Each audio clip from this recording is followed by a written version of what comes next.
할렐루야. 네. 오늘은 하나님께서 우리에게 특별한 또 목사님, 귀한 목사님을 보내주셔서 우리 목사님 말씀을 듣는 시간을 갖겠습니다. 오늘 우리에게 말씀을 전해주실 목사님은요, 박재현 목사님이시고요. 제가 먼저 섬겼던 버지니아의 워싱턴 중앙장로교회에서 목양 담당으로 섬기시는 목사님이십니다. 어제 토요일에 오셔서 우리 목자 목녀 일일 영성 세미나를 은혜 가운데 인도해 주셔서 우리가 큰 기쁨이 있었고요. 오늘 우리 주일 예배를 통해서 귀한 말씀을 증거하실 겁니다. 목사님 주님을 참 사랑하는 목사님이고 저에게 참 너무나 소중한 믿음의 벗과 같은 그런 목사님이십니다. 우리 목사님 나오셔서 말씀을 증거하실 때 여러분 환영하는 마음으로 할렐루야 환영하겠습니다.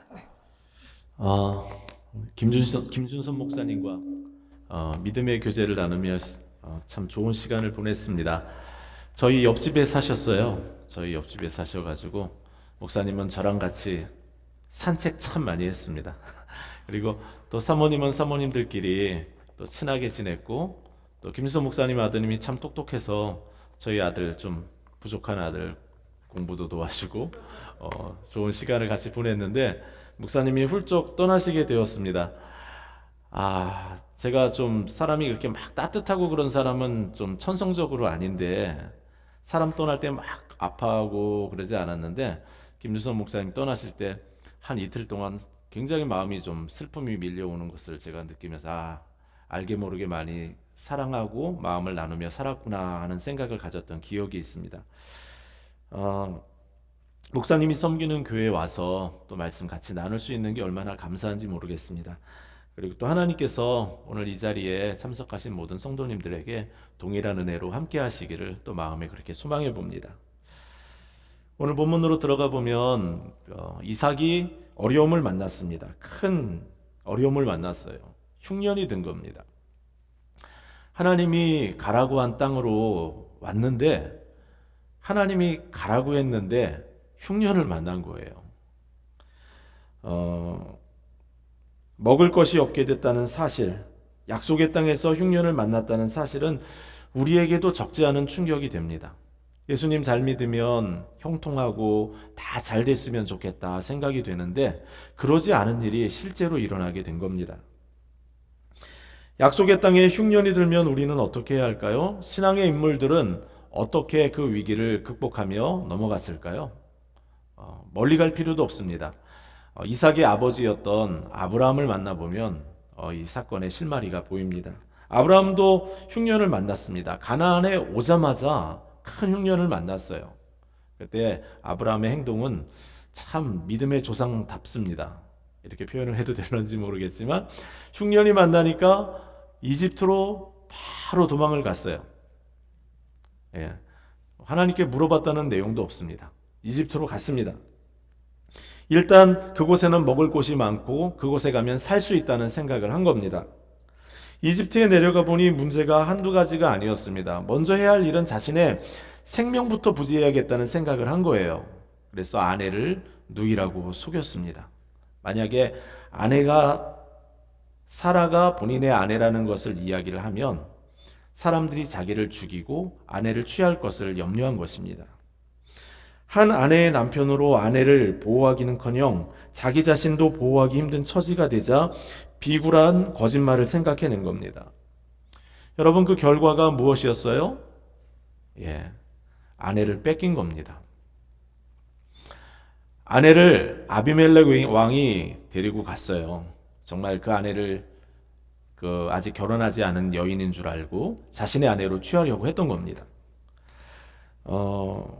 아마 아브라함의 인생 속에 정말 고통스러웠던 밤이 저는 한 2번 있었을 거라고 생각하는데, 첫 번째 밤이 저는 이 밤이라고 생각해요.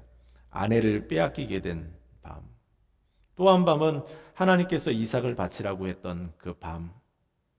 아마 아브라함의 인생 속에 가장 고통스러웠던 밤이었다고 생각하는데, 아브라함은 그날 아마 뜬 눈으로 밤을 지새웠을 겁니다. 다행히도 그 비참한 상황 속에 하나님이 개입하셨습니다. 하나님께서 왕에게 나타나셔서 그 사라는 아브라함의 여동생이 아니라 누이가 아니라 아내라고 알려주셨습니다. 그러니 속히 아내를 아브라함에게 보내라고 말씀을 하셨죠. 믿음의 조상 아브라함이 그 가정을 지킬 수 있었던 것은 하나님의 은혜였습니다. 아브라함은 우리랑 비교할 때 특별하게 뭔가 다른 모습이 별로 보이지 않습니다. 그 연약한 아브라함에게서 우리가 배울 수 있는 것은 그도 우리와 같이 연약한 사람이었던 것, 그게 답니다. 고난을 만났을 때 그의 행동에서 우리가 배울 수 있는 모습은 별로 보여지질 않아요. 하지만 이 상황 속에서 우리는 하나님에 대해서 배우게 됩니다. 하나님은 아브라함의 아내를 지켜주셨을 뿐만 아니라 아브라함에게 복을 주셨어요. 아브라함은 잘못했거든요. 아내를 누이라고 속였고 아내를 뺏길 처지까지 갔거든요. 그런데 하나님께서 아브라함에게 하신 일은 큰 복을 주셨습니다. 그래서 그가 돌아올 때는 아비멜렉을 통해서 큰 재산을 가지고 돌아오게 됩니다. 제가 이 본문을 큐티하면서 예전에 적은 큐티 노트에 이렇게 적혀 있었습니다.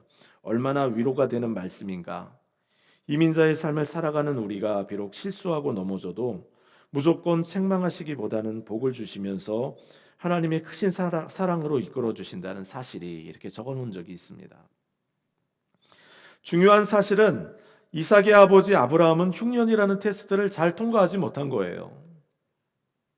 그런데 그 테스트가 이번에는 동일하게 그의 아들에게 온 겁니다. 아주 흥미로운 사실은요, 아브라함이 받은 테스트와 이삭이 받은 테스트에는 유사한 것, 비슷한 게 참 많습니다. 첫 번째, 기근을 피할 장소로 이집트가 거론되고 있어요. 두 사람이 만난 위기도 동일한데요, 흉년이 그들에게 찾아온 위기였어요. 그리고 아내를 빼앗길 뻔했던 그 왕의 이름도 공교롭게도 아비멜렉입니다. 둘 다. 근데 한 사람은 이 동일한 인물은 아니에요. 한 사람은 블레셋 왕이고 한 사람은 이집트 왕이니까 이 두 왕은 다른 인물입니다. 이 아브라함과 이삭이 이 위기를 모면하려고 하는 방법도 동일합니다. 아내를 누이라고 속이는 거예요. 이삭이 누구에게 배웠죠? 좋은 아버지에게 배웠습니다. 또 동일한 게 한 가지 있는데요. 둘 다 어리석은 행동을 했는데 똑같은 경우에 하나님께서 어리석게 전략을 짰는데 그럼에도 불구하고 하나님이 큰 복을 주셨다는 사실입니다. 오늘 말씀을 우리가 함께 생각해 보면서 던져야 하는 중요한 질문들이 몇 가지 있는데 첫 번째는 이것입니다. 왜 하나님은 이집트로 내려가지 말라고 이삭에게 이야기하셨을까라는 부분입니다. 아브라함은 그냥 내려갔어요. 그런데 이삭에게는 내려가지 말라고 친히 찾아오셔서 말씀을 하셨습니다. 그게 오늘 본문의 말씀입니다. 그래서 이삭은 내려가질 않아요. 내려가질 않는데 그렇다고 해가지고 원래 가나안 땅 하나님이 약속하신 그 땅에 머물러 있는 것도 아니에요. 위기가 와서 거기서 지금 도망와서 어디에 있냐면 블레셋 진영에 들어와 있어요. 블레셋 땅에 들어와 있습니다. 근데 하나님이 거기서 나타나셔서 이집트로는 가지 말라고 말씀하신 거예요. 그러니까 어떻게 보면 이삭은 완전한 순종을 한 것도 아니고 그렇다고 해서 순종을 안 한 것도 아닙니다. 이집트로 내려가지 않았으니까 순종은 한 거죠. 그렇다고 해서 본인이 있었던 가나안 땅에 머물러 있느냐? 그것도 아닌 거니까 또 절반의 순종이라고 그렇게 이야기할 수 있는 상황이겠습니다. 중요한 것은 왜 하나님은 그에게 이집트로 내려가지 말라고 하셨을까요? 큰 흉년을 만나서 당장 먹고 살 것이 없게 되고 살아갈 길이 막막하게 되었는데 왜 하나님은 이집트로 가지 말라고 말씀하셨습니까? 이 질문이 중요한 이유는 우리가 인생 살아가면서 큰 고난을 만났을 때 우리가 무엇을 먼저 신경 써야 하나, 어떤 것을 우리는 먼저 생각해야 하나 하는 부분을 알려주고 있기 때문입니다. 왜 하나님은 이집트로 내려가지 말라고 하셨을까요? 저는 이 말씀을 좀 생각하면서 아무래도 이집트의 그 문화와 상관이 있다고 생각을 하겠습니다.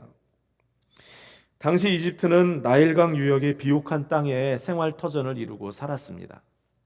국토 대부분 95%가 사막 지역입니다. 그래도 이 동네는 사막 비슷하면서도 숲이 있고 물도 많고 참 좋은 지역이더라고요. 그런데 나일강은 그런 곳이 아닙니다. 그냥 사막입니다. 95%가. 그런데 나일강은 아주 비옥한 그 강을 중심으로 그 비옥한 땅이 주변에 마련되어 있었습니다. 사람들 대부분은 그 주변에서 농업과 어업에 종사했는데 나일강의 길이가 6,690km나 된다고 하니까 세계에서 가장 긴 강입니다. 그러니까 아무리 흉년이 들어도 농사를 할 수 있는 땅이 이 나일강 지역의 이집트인 겁니다. 사람들은 이집트를 가리켜 신들의 요람이라고도 이야기를 합니다. 이집트 왕을 태양의 아들로 모시면서 많은 신들을 섬겼는데요. 태양신 라의 중심지인 헬라오폴리스, 태양신 프타의 엠피스, 지혜의 신 토트의 헤르모폴리스, 죽음과 부활의 신 오시리스의 아비도스, 사랑과 출산의 여신 하트로의 덴드라 등은 그 도시에 세워진 많은 도시들의 이름인데 거기에는 많은 신들을 모시고 살았습니다. 하나님은 이삭의 아버지 아브라함을 데리고 올 때 갈대아 우르에서 이렇게 데리고 왔어요. 데리고 올 때 아브라함의 처음 거주했던 그 부모님과 함께 살았던 땅은 갈대아 우르인데 우상을 섬기는 큰 도시였어요. 그를 끄집어내서 하란에 잠시 머물게 되었는데 이 하란도 큰 도시였습니다. 거기서 다시 끄집어내서 가나안 땅까지 오게 한 거예요. 그런데 지금 아브라함의 아들 이삭이 다시 이집트로 가려고 하니, 큰 도시로 가려고 하니, 우상을 섬기는 그 땅으로 가려고 하니까 하나님께서 막으신 겁니다. 신앙인이 살아가면서 생각해야 하는 삶의 중요한 원리가 바로 여기에 있습니다. 믿음의 뿌리를 내릴 수 있는 토양에서 살아가기로 우리는 늘 결단을 해야 합니다.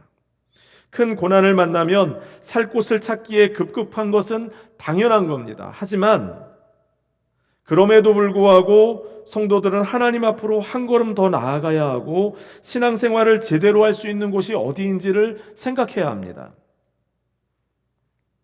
그런 환경을 자원해서 찾아야 하는 거죠. 환경의 환경이 얼마나 중요한지를 하나님이 잘 알고 계셨던 거예요.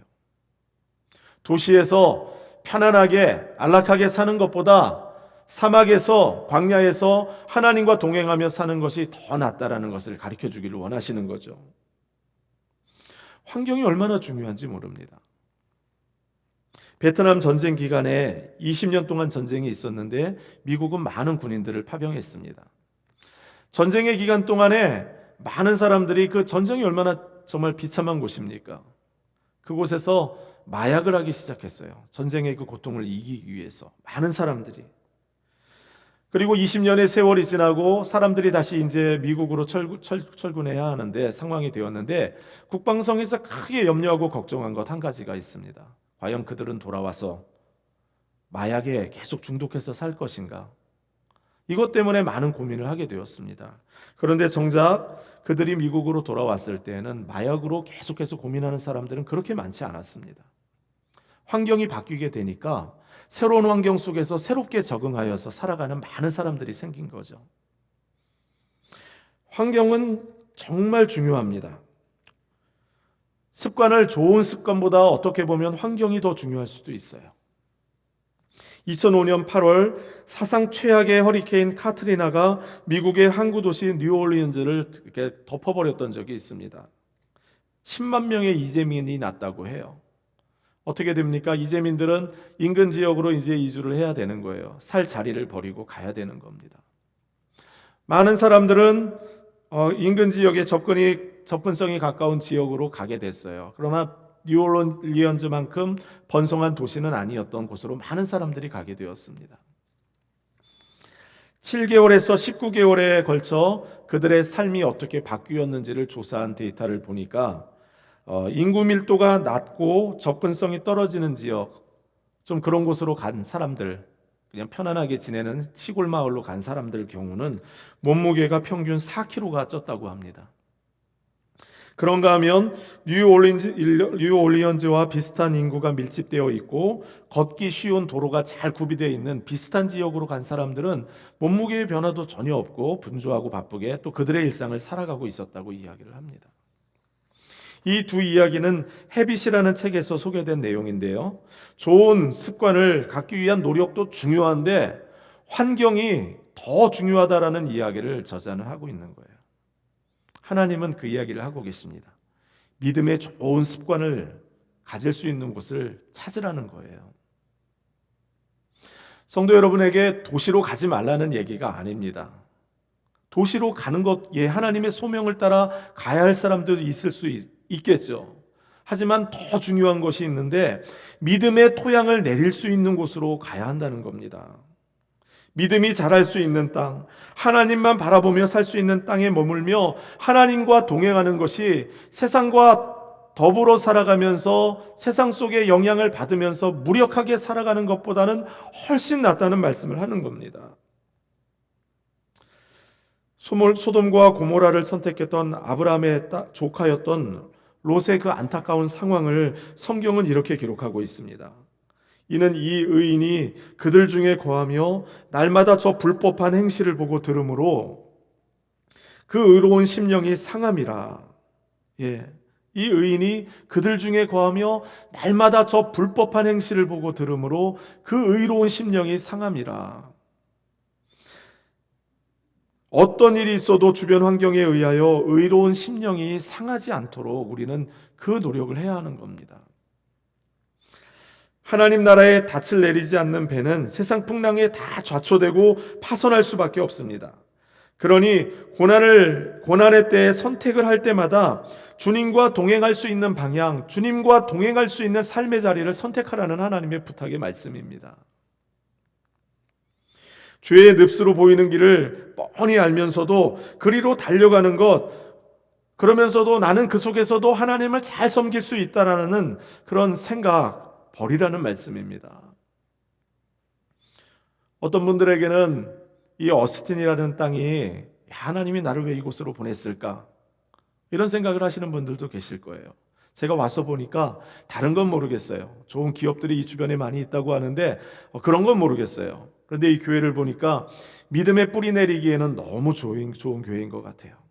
이 안에서 잠시 머물 생각을 했다면, 한 2년 머물 생각을 했다면 한 4년 계획하시길 바랍니다. 하나님 앞에서 이곳에서 마음의 뿌리를 내리고 이곳에서 신앙이 깊이 자랄 수 있는 시간을 충분히 가지셨으면 좋겠어요. 그리고 하나님 앞에서 그렇게 자라갈 수 있는 여러분이 되셨으면 좋겠습니다. 아멘이시죠? 저와 여러분 하면 저는 또 여기 빨리 가야 되니까 그 말 못하겠고, 여러분 정말 하나님과 동행하는 곳이 정말 이곳에서 동행할 수 있다는 마음이 든다면 하나님께 계획을 맡기시는 그런 은혜도 결단도 있으시길 바랍니다.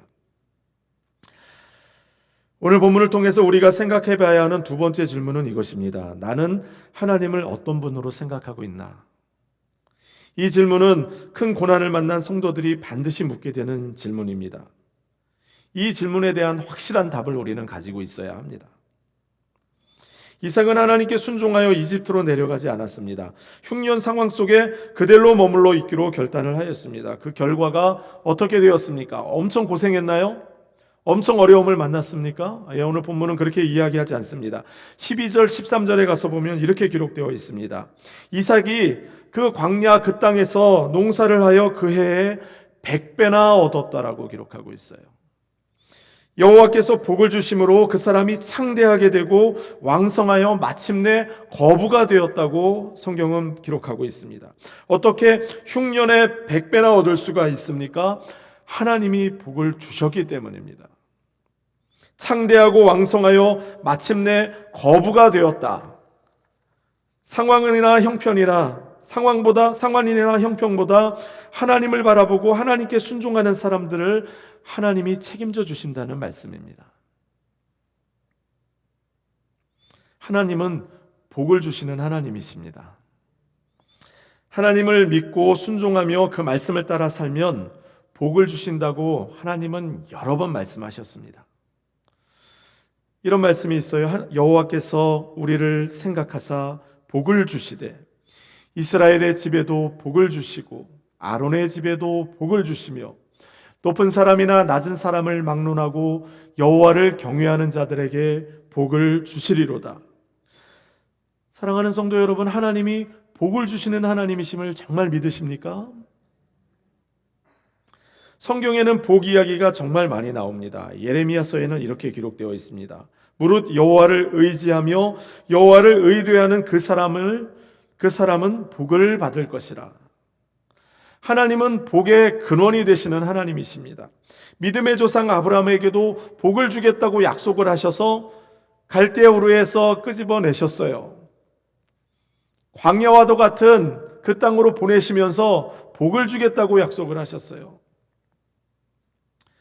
세 가지 복을 약속하셨습니다. 이 광활한 땅을 너에게 주겠다. 많은 자손을 주겠다. 그리고 믿음의 자손 예수 그리스도를 통하여 온 천하 인류가 복을 받게 될 것이다. 이 세 가지를 약속을 하셨습니다. 그런데 이 똑같은 이 세 가지 약속을 오늘 본문에서 하나님께서 이삭에게 약속하고 계세요. 받을 자격이 있는 사람들이 아니었는데도 약속을 주시는 겁니다.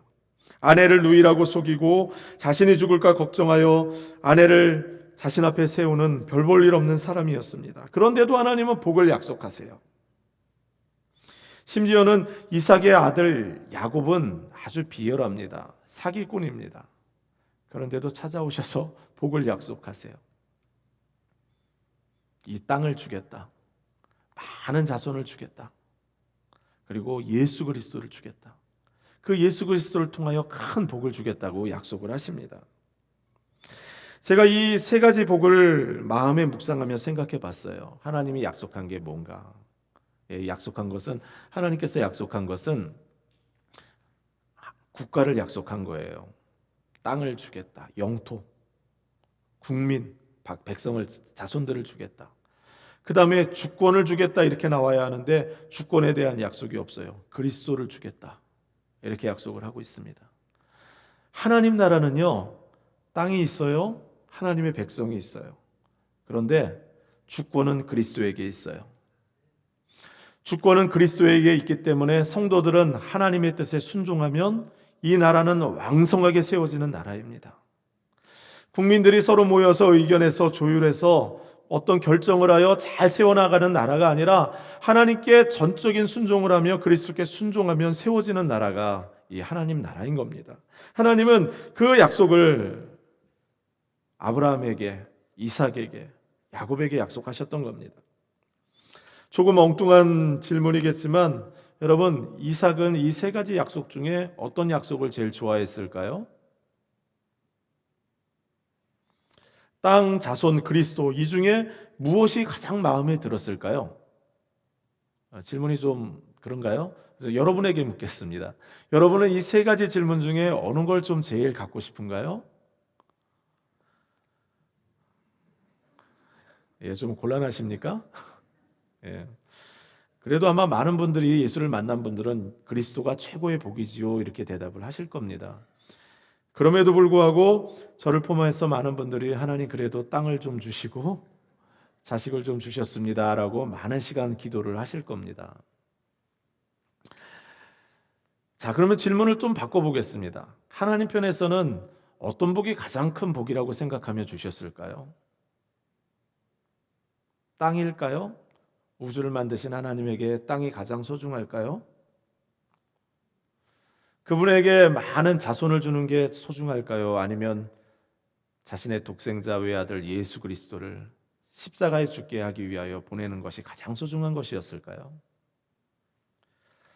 대답은 아주 단순합니다. 그의 아들 예수 그리스도가 가장 큰 복이죠. 그런데 문제는 하나님이 가장 소중하게 생각하는 것과 우리가 가장 소중하게 생각하는 것에 이 차이가 자꾸 생겨나는 게 문제예요. 왜 이런 차이가 생겨날까요? 이런 차이가 생겨나는 것은 진정한 복 되시는 예수 그리스도 안에 있는 충만한 삶, 충만한 은혜를 우리가 많이 경험하며 살지 못하기 때문에 그렇습니다. 이 충만한 기쁨이 예수 안에 있음을 정말 믿는다면, 아니 이미 예수 그리스도 안에 그 복을 누리며 살아가고 있다면 예수 그리스도가 가장 내게 소중하지요라고 고백하며 살아갈 겁니다. 성도들 중에는 신방을 하다 보면 많은 어려움을 만나는 분들을 보게 됩니다. 힘든 시간을 보내는 분들이 많아요. 예수님이 아닌 것에서 만족과 쾌락을 살아가는 추구하는 사람들은 많은 어려움을 만나는 것을 보게 됩니다. 일 중독, 돈에 중독된 사람들, 섹스에 중독된 사람들, 술에 중독된 사람들, 때로는 마약에 중독된 사람들, 이 모든 것들은 우리의 마음 중심에 하나님을 모셔야 하는데 하나님 대신에 다른 것을 마음에 두었기 때문에 하나님이 주시는 지고한 즐거움, 하나님이 주시는 형언할 수 없는 큰 기쁨이 있음을 전혀 생각하지도 못하고 다른 곳에서 즐거움을 찾다 보니까 그곳에 모든 인생이 함몰되어 버린 것입니다.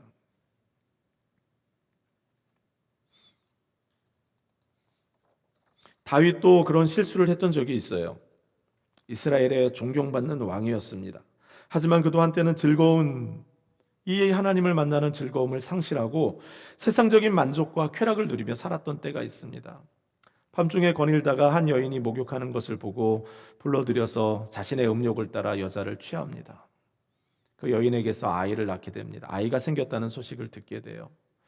남편 우리아가 전장에 있다는 이야기를 듣고 전쟁터에서 남편을 불러옵니다. 그리고 둘이 밤을 보내게 하여 아이가 나의 아이가 아니고 우리아와 밧세바의 아이라고 이야기할 수 있도록 휴가를 주어서 불러드립니다. 하지만 이 충성스러운 우리아는 어떻게 내 동료들이 전쟁터에 다 있는데 내가 여기서 이렇게 아내와 있을 수 있냐면서 아내와 잠자리를 청하지 않는 거예요. 다윗은 그 모습을 보면서 정말 회개해야 되는데 그렇게 행동하지 않아요.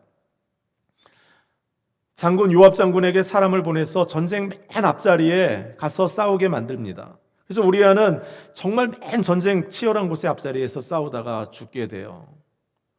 그리고는 문제가 다 해결됐다고 다윗은 생각한 거죠. 밧세바를 본인의 아내로 취합니다. 그리고 아무 문제가 없다고 생각을 하며 살아가는 거예요. 욕심을 다 채우고 양심은 묻어지고 무고한 우리아를 죽이고 아무 일 없듯이 살아가는 겁니다. 중요한 질문은 이거예요. 다윗은 정말 그리고 나서 행복했을까요? 이 질문이 아주 중요한 질문입니다. 하나님은 나단 선지자를 보내서 다윗을 꾸짖습니다. 하나님이 이미 다 알고 계셨고 이 일에 대해서 반드시 심판하겠다고 말씀을 하셨습니다. 그때 다윗은 바로 엎드려 하나님께 고백합니다. 내가 여호와께 죄를 범하였나이다. 그리고 시 한 편을 남겼어요. 시편 51편 말씀입니다. 거기 이렇게 기록하고 있습니다. 여호와여, 내 속에 정한 마음을 창조하시고 내 안에 정직한 영을 새롭게 하소서. 나를 주 앞에서 쫓아내지 마시며 주의 성령을 내게서 거두지 마소서. 주의 구원의 즐거움을 내게 회복시켜 주시고 자원하는 심령을 주사 나를 붙드소서. 다윗은 범죄하고 나서야 자신이 잃어버린 것이 무엇인지를 알게 됐어요. 잃어버리기 전에는 그 소중함을 모르고 살았던 겁니다. 잃어버리고 난 후에야 구원의 즐거움이 얼마나 소중한지를 깨닫게 된 겁니다. 그리고 깨달은 것 또 한 가지가 있어요. 이 구원의 즐거움을 누리려면 정한 마음, 정직한 영이 있어야 이 구원의 즐거움을 누릴 수 있다는 것을 알게 된 거예요. 그리스도를 누리려면, 그리스도가 주신 것이 가장 소중한 것임을 누리려면 정한 마음, 정직한 영이 있어야 구원의 즐거움을 누릴 수 있다는 것을 알게 된 거예요. 다윗은 큰 저울대 위에다 세상의 즐거움, 자신의 명예와 자신의 마음대로 누릴 수 있는 이 즐거움을 올려놓았습니다. 그리고 이 한쪽 저울에다는 구원의 즐거움을 올려두었습니다. 그리고 비교하는데 다윗은 하나님의 즐거움을 경험한 사람이거든요. 시편에 얼마나 많은 시가 있습니까? 이 두 가지를 비교해 보니까 이 세상 즐거움은 아무것도 아닌 거예요. 그러니까 하나님이 나타나셔서 말씀하실 때 내가 죄를 지었다고 고백하며 하나님 정한 마음, 정직한 영을 회복시켜 주십시오. 구원의 즐거움을 회복해 주십시오라고 간절하게 사모하며 기도했던 거예요. 주님도 이 말씀을 하신 적이 있습니다. 마태복음 5장 8절 말씀입니다. 마음이 청결한 자는 복이 있나니 그들이 하나님을 볼 것이요. 마음이 청결한 자는 복이 있나니 그들이 하나님을 볼 것이라. 마음이 청결하다는 것은 정한 마음, 정직한 영을 의미합니다. 마음이 청결하면, 정한 마음, 정직한 영이 있으면 구원의 즐거움을 누립니다. 하나님을 보게 됩니다. 이 즐거움을 누리기를 하나님은 우리에게 원하고 계시는 거죠. 1982년 미국 잡지인 리더십 가을호에 한 신앙인이 글을 보내서 올렸습니다. 그 사람은 10년간 간음에 가까운 중대한 죄에서 헤어나지 못하고 살았던 사람입니다. 그런 그가 비참한 삶을 살아가던 과정 속에서 정말 하나님의 은혜로 벗어나게 되는데요. 그 간증을 거기에 기고하였습니다. 그가 그렇게 됐던 계기가 있어요. 소설책 한 권을 읽었는데 소설책 제목이 내가 믿는 것입니다. 저자는 프랑스인이었던 프란치스 마리아게라는 사람이었습니다. 소설에서 작가는 자신은 음욕과 참 오랜 세월을 싸웠다고 이야기를 해요. 죄책감과 수치심에도 불구하고 본인은 많은 그것에서 벗어나려고 노력을 했음에도 불구하고 벗어나지 못했다라고 고백을 합니다. 그러던 중에 성경 말씀에서 음욕을 정복할 수 있는 능력이 존재함을 발견했습니다. 마태복음 5장 8절 말씀입니다. 마음이 청결한 자는 복이 있나니 그들이 하나님을 볼 것이며. 잡지에 글을 보낸 그 신앙인은 그때의 충격을 이렇게 기록하고 있습니다. 그 발상은 어둡고 고요한 홀에 울리는 종소리처럼 나를 때렸다. 여태 음욕에 관한 무섭고 부정적인 말들 중 그 어떤 것도 음욕을 떨치게 하는데 하지 못했는데 여기 내가 음욕을 품음으로써 잃어버린 것이 있음이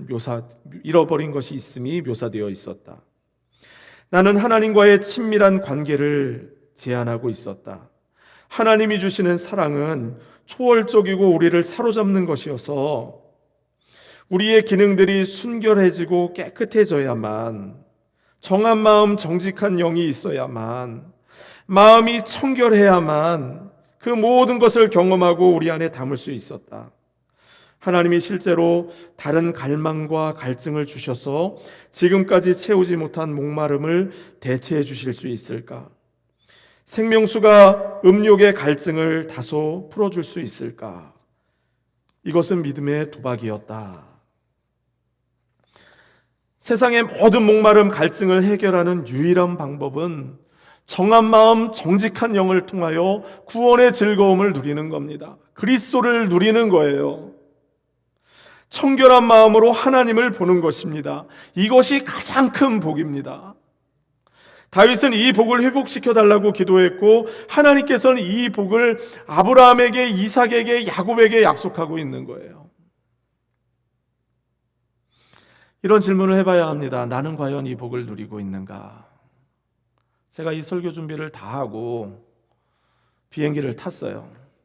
어스틴으로 오면서 책 한 권을 사서 읽게 됐어요. 제가 소스라치게 놀랐어요.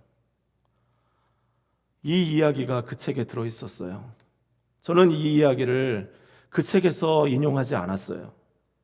설교 준비를 하면서 지금 인용한 이 이야기를 제가 인용한 것은 존 파이퍼 목사님이 유튜브에서 올린 그 영상을 보면서 제가 이 이야기를 접했어요. 그런데 이 똑같은 얘기가 제가 어스틴으로 오는 그 비행기에서 이 책을 펴서 읽는 내용 중에 그 얘기가 그대로 나오는 걸 보면서 제가 얼마나 소스라치게 놀랐는지 몰라요. 지금까지 목회해 오면서 이런 일은 한 번도 일어난 적이 없어요. 그러면서 제가 이런 생각을 했어요.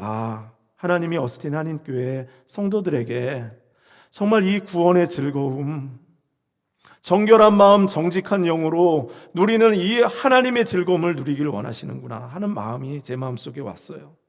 그리고 하나님이 제게도 마음이 청결한 자가 되어 하나님을 누리는 즐거움 가운데 살기를 원하시는구나 하는 마음을 갖게 되었습니다.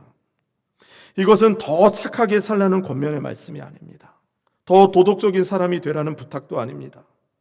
세상의 어떤 즐거움과도 비교할 수 없는 구원의 즐거움이 있음을 믿고 그것을 추구하며 살라는 거예요. 이것은 복잡하고 어려운 것도 아닙니다. 하나님의 말씀이 있는 곳에 가까이 가서 사는 거예요. 기도하는 자리에 나아가서 사는 거예요. 하나님 말씀을 그대로 믿으면서 내 양식으로 믿으며 양식으로 먹으며 사는 겁니다. 찬양에 이런 찬양이 있죠. 주 예수보다 더 귀한 분은 없네. 찬양 가사가 이렇습니다. 이 세상 부귀와 이 세상 명예와 이 세상 행복과 이 세상 쾌락과 바꿀 수 없네. 세상 즐거움 다 버리고 세상 자랑 다 버렸네. 주 예수보다 더 귀한 것은 없네. 예수밖에는 없네. 여러분, 많은 신앙의 선배들이 이 찬양을 부르며 하나님 앞에서 살았습니다. 이 찬양의 가사가 옛 성도들의 지나간 빛바란 노래가 아니요, 오늘 내 심장을 울리고 내 마음을 뛰게 하고 눈물을 흐르게 하는 여러분의 절절한 노래가 되기를 주님의 이름으로 축원합니다. 우리 모두는 언젠가 한 사람도 예외 없이 하나님 앞에 서게 될 것입니다. 이 세상에서 주 예수보다도 더 귀한 것은 없네, 예수밖에는 없네를 부르시다가 주님 앞에 서시는 저와 여러분 되시기를 주님의 이름으로 축원드립니다. 함께 기도하겠습니다. 하나님 아버지, 가장 귀하신 아들 예수 그리스도를 우리에게 주신 것 감사합니다. 정한 마음, 정직한 영, 청결한 마음으로 구원의 즐거움을 누리며 하나님을 경험하는 삶을 살게 하여 주옵소서. 여기 어스틴 한인장로교회가 이집트와 같은 땅이 아니고 하나님께서 있으라고 한 삶의 자리인 것을 믿으며 이곳에서 믿음의 뿌리를 깊이 내리게 하시고 이곳에서 하나님을 정말 주 예수보다도 귀한 것이 없다고 찬양하며 고백하며 훈련되고 세움을 받는 귀한 영적인 땅이 될 수 있도록 하나님 은혜 더하여 주옵소서. 그래서 아버지 하나님, 구원의 즐거움을 누리는 곳이 되게 하시고 하나님을 보는 곳이 될 수 있도록 하나님 축복하여 주옵소서. 하나님께서 그렇게 이끄시고 인도하실 것을 믿고 감사드리며 예수님의 이름으로 기도드리옵나이다. 아멘. 사랑하는 여러분, 귀한 말씀을 우리가 들었습니다. 말씀 듣는 가운데 제 안에도 참 큰 울림이 있네요. 하나님의 메시지가 있고요. 응답 찬양 바로 하기 원했는데 우리 여러분 한번 기도하면 좋겠습니다. 우리 한 1분만요. 우리 하나님 앞에서 우리 반주해 주시고 우리 하나님 앞에서 하나님, 내 마음이 정결하기 원하고 정결하여 하나님 나라를 보기 원하고 구원의 즐거움을 회복해 주시기 바랍니다. 우리 한 1분만 조용하게 우리 반주 맞춰서 기도하면 좋겠습니다. 하나님 아버지 감사합니다. 주님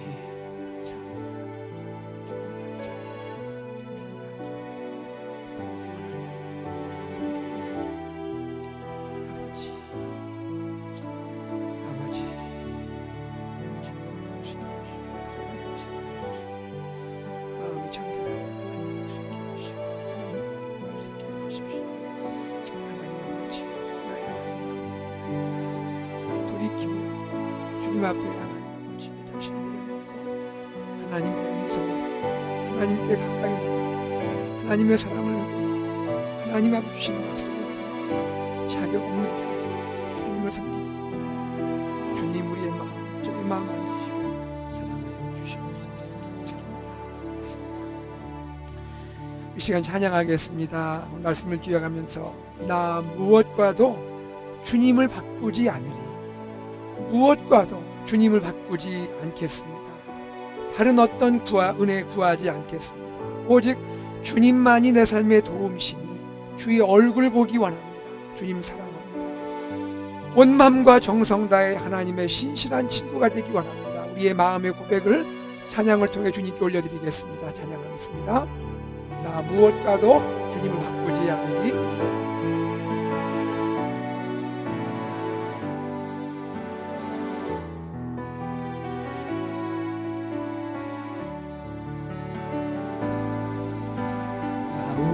무엇과도 주님을 바꾸지 않으리. 다른 어떤 은혜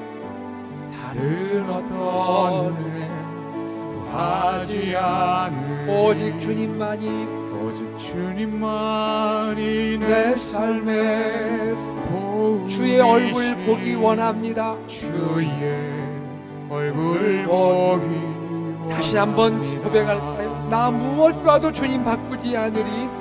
무엇과도 주님을 바꾸지 않으리 다른 어떤 은혜 구하지 않으리. 다른 어떤 은혜 구하지 오직 않으리 주님만이 오직 주님만이 내 삶에 도움이시니 주의 얼굴 보기 주님 사랑해요. 주님 사랑 온 마음과 정성 다해 온 마음과 정성 다해 하나님의 신실한 친구 되기 원합니다. 하나님의 신실한 친구 되기 우리 다 우리 두 손을 들어볼까요? 나 무엇과도 주님 바꾸지 않으리. 나 무엇과도 주님을 바꾸지 않으리 다른 어떤 은혜 다른 어떤 은혜 구하지 않겠습니다. 구하지 않을 오직 주님만이 오직 주님만이 내 삶에 도움이 주의 얼굴 보기 원합니다. 우리 다 두 손을 들고요, 주님 사랑해요 고백하겠습니다. 주님 사랑해요 온 마음과 정성 다해 온 마음과 정성 다해 하나님의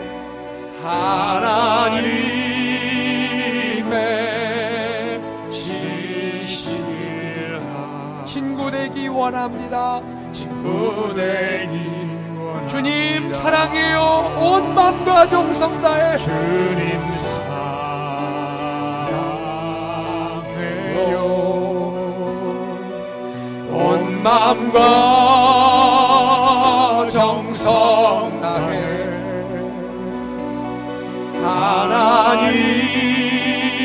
하나님의 신실한 친구 되기 원합니다. 사랑하는 우리 여러분, 우리 기도하겠습니다. 하나님 아버지, 찬양 고백한 대로 제가 주님을 사랑합니다. 내 온 마음과 정성 다해 하나님의 신실한 친구로 살기를 원합니다. 하나님, 내 안에 정결한 영을 허락하여 주시옵시고 구원의 기쁨을 회복하여 주시옵소서. 함께 기도하겠습니다. 아버지 하나님 감사합니다. 고맙습니다. 주님께서 우리와 함께 하시고 사랑하셔서 아버지 하나님 오늘 주의 말씀을 듣게 하시고 하나님 우리 가운데 주님 은혜 주셔서 정결한 마음을 회복하라고 말씀하시고 구원의 기쁨을 회복할 것을 말씀해 주시니 감사합니다. 아버지 하나님, 우리가 주님을 사랑하며 주님을 기뻐하며 하나님 다시 한번 주님의 사랑하는 자녀로 주님의 신실한 친구로 나아가게 하시고 내 온 마음과 정성 다해 주님을 사랑하며 믿음의 뿌리를 깊이 내릴 수 있도록 은혜 허락하여 주시옵소서. 아버지 감사합니다. 하나님 감사합니다. 아버지 감사합니다. 주의 음성 들려주시고 주의 말씀 들려주심을 감사합니다. 이 세상 어떤 즐거움과 주님의 구원의 기쁨 바꾸는 자가 되지 않게 해주시고 하나님 우리 안에 다시 한번 구원의 감격과 기쁨과 정결한 영과 깨끗한 마음을 일으키시고 회복시켜 주시옵소서. 감사드리며 우리 주 예수 그리스도 이름으로 기도드리옵나이다. 아멘.